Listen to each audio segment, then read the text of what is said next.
Good morning. I'm doctor Srividya, senior homeopathy consultant at doctor care homeopathy. ఈ మధ్య కాలంలో తరచుగా వింటున్న సమస్యల్లో వైటమిన్ డి డెఫిషియన్సీ చాలా ఎక్కువగా వింటున్నాం. ఏజ్‌తో సంబంధం లేకుండా చిన్న వయసు పిల్లల దగ్గర నుంచి ఉమెన్ అండ్ మెన్‌లో కూడా చాలా కామన్‌గా విటమిన్ డి అనేది ఉండాల్సిన దానికంటే చాలా తక్కువగా ఉంటుంది. అసలు విటమిన్ డి యొక్క ప్రాముఖ్యత ఏంటో ఈరోజు చూద్దాం. మన అందరికీ తెలిసేంటంటే వైటమిన్ డి మంచిగున్నప్పుడు ఓన్లీ బోన్ హెల్త్ బావుంటుంది. జాయింట్ పెయిన్స్ రాకుండా మాత్రమే అనుకుంటారు. బట్ వైటమిన్ డి అనేది ఓవరాల్‌గా ఇమ్యూన్ సిస్టమ్ బావుండాలి. ఇమ్యూన్ ఫంక్షన్ స్ట్రాంగ్‌గా ఉండాలి అంటే వైటమిన్ డి అనేది చాలా ఇంపార్టెంట్. సో, ఈ డెఫిషియన్సీ రాకుండా ఏం చేయాలి? ఇనిషియల్‌గా మెడిసిన్ కంటే ముందే వైటమిన్ డి అనేది fat soluble vitamin. And vitamin D 2 and D three 2 ఫార్మ్స్‌లో ఉంటుంది. డి2 అనేది ఎక్కువగా వెజిటబుల్ సోర్స్‌లో దొరుకుతుంది. ఎగ్జాంపుల్ మష్రూమ్స్ కావచ్చు, leafy vegetables. And second thing vitamin D three ఎక్కువగా యానిమల్ ప్రోటీన్ ద్వారా దొరుకుతుంది. ఎగ్జాంపుల్ ఫిష్‌లో అంటే సాల్మన్ ఫిష్ కావచ్చు, ట్యూనా ఫిష్ అండ్ ఎగ్ యolkలో కూడా వైటమిన్ డి సప్లిమెంట్ చాలా ఎక్కువగా ఉంటుంది. అన్నిటికంటే ముఖ్యంగా న్యాచురల్ సోర్స్ అనేది అందరికీ తెలుసు. సన్ రైజ్ ద్వారా కూడా మనము రెగ్యులర్‌గా సన్‌రైజ్‌కి ఎక్స్‌పోజ్ అయితే మన చర్మమే వైటమిన్ డిని తయారు చేసుకునే ఎవ్రీడే సన్‌రైజ్‌కి ఎక్స్‌పోజ్ అయినప్పుడు మన చర్మం నుంచే వైటమిన్ డి అనేది ప్రొడ్యూస్ అయ్యే అవకాశం ఉంటుంది. సో, ఆహారపు అలవాట్ల ద్వారా and second thing everyday sun exposure minimum 10-30 minutes expose అవ్వడం వల్ల కూడా వైటమిన్ డి డెఫిషియన్సీ నుంచి బయటపడొచ్చు. అసలు వైటమిన్ డి తక్కువుంది అనేది ఏ సింప్టమ్ ద్వారా అప్రోచ్ అవ్వడం జరుగుతుంది?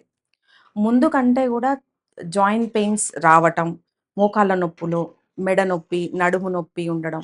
అండ్ ఆఫ్టర్ 40 ఇయర్స్ వుమెన్ అయినా, మెన్ అయినా కింద పడినప్పుడు లేదంటే చిన్న చిన్న ఇంజ్యూరీస్‌కి స్లిప్ అయి పడిపోయినా కూడా బోన్ బ్రేక్ అనేది చాలా కామన్‌గా జరుగుతుంది. సో, జనరల్‌గా బోన్ వీక్ అవ్వడం అనేది 50 ఇయర్స్‌లో చూస్తుంటాము. Because of osteoporosis or osteopenia risk factor ద్వారా.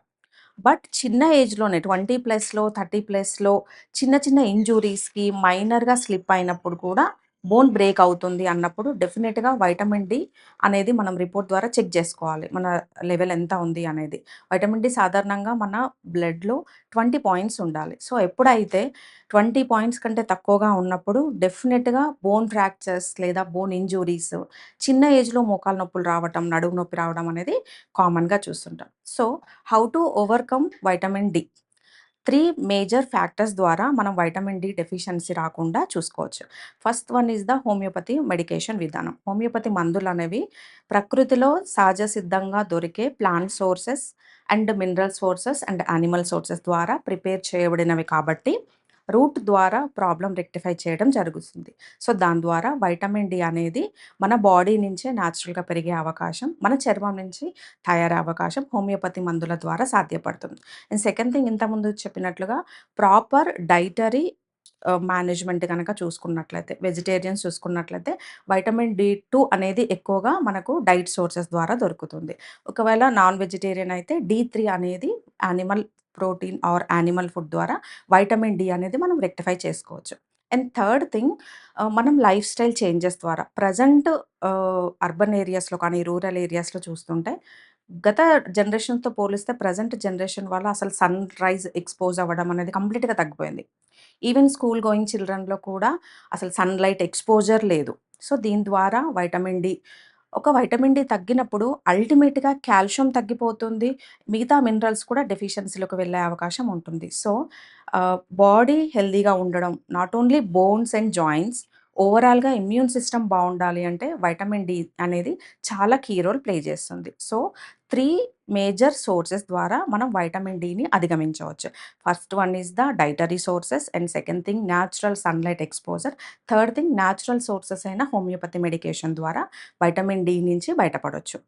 వైటమిన్ డి సఫిషియెంట్‌గా తీసుకున్నప్పుడు not only arthritis and spinal issues, chronic డిసీజెస్‌తో బాధపడుతున్న వాళ్ళు దీర్ఘకాలికంగా సోరియాసిస్ కానీ, rheumatoid arthritis, other all auto immune diseases కూడా నెగెటివ్ నార్మల్‌కి రావాలి అంటే వైటమిన్ డి అనేది చాలా ఇంపార్టెంట్. అండ్ ప్రెజెంట్ చూసుకున్నట్లయితే most neglected thing is pain. ఎప్పుడైతే పెయిన్‌తో సఫర్ అవుతున్నారో ఎస్పెషల్లీ 40 ఇయర్స్ వుమెన్ చాలా లైట్ తీసుకోవడం, దాన్ని నెగ్లెక్ట్ చేయడం, ఇమ్మీడియేట్‌గా పెయిన్ కిల్లర్ తీసుకోవడం అనేది చేస్తుంటారు. బట్ ఇది మంచి పద్ధతి కాదు. పెయిన్‌కి ఆరిజిన్ చూసుకోవాలి. దేనివల్ల పెయినొస్తుంది? అంటే ఏదైనా క్రానిక్ డిసీజెస్ వల్ల పెయిన్ రావడం జరిగిందా బాడీలో? లేదంటే డెఫిషియన్సీ వల్ల కాల్షియం, విటమిన్ డి తక్కువవ్వడం వల్ల పెయినొచ్చిందా? రూట్ కాజ్ తీసుకొని డాక్టర్ సలహా మేరకు మెడిసిన్ తీసుకోవడం అనేది మంచిది. బ్లైండ్‌గా పెయిన్ కిల్లర్స్ తీసుకోవడం, టెంపరరీ రిలీఫ్ పొందటం వల్ల ఇమ్మీడియేట్‌గా రిలీఫ్ ఉన్నప్పటికీ దీర్ఘకాలికంగా పెయిన్ కిల్లర్స్‌తో వచ్చే సైడ్ ఎఫెక్ట్స్ చాలా ఎక్కువగా ఉంటాయి. ఈ సైడ్ ఎఫెక్ట్స్‌తో కూడా ప్రెజెంట్ జనరేషన్‌లో చాలామంది వుమెన్ ఎక్కువగా gastric issues and serum creatinine లాంటి కిడ్నీ సమస్యలతో కూడా only because of pain killers ఎక్కువగా డాక్టర్ సజెషన్ లేకుండా ఓన్‌గా తీసుకోవడం వల్ల కూడా ఇలాంటి సైడ్ ఎఫెక్ట్స్ వచ్చిన వాళ్ళు ఉన్నారు. సో, పెయిన్ అనేది అసలు నెగ్లెక్ట్ చేయొద్దండి. ఇది వార్నింగ్ సైన్. సో, డాక్టర్ సలహా మేరకు మాత్రమే న్యాచురల్ మెడికేషన్ యూజ్ చేయడం అనేది చాలా మంచిది. సో, ఎవరైతే వైటమిన్ డి లోపం వల్ల, కాల్షియం లోపం వల్ల చాలా కాలం సఫర్ అవుతున్నారో, ఇంజెక్షన్స్, సప్లిమెంట్స్ తీసుకుంటున్నప్పటికీ ఓవర్‌కమ్ చేయలేక హెల్త్ ఇష్యూస్‌తో సఫర్ అయ్యేవాళ్ళు కింద స్క్రోల్ అవుతున్న నంబర్‌కి కాల్ చేసి డాక్టర్‌ని డైరెక్ట్‌గా సంప్రదించవచ్చు.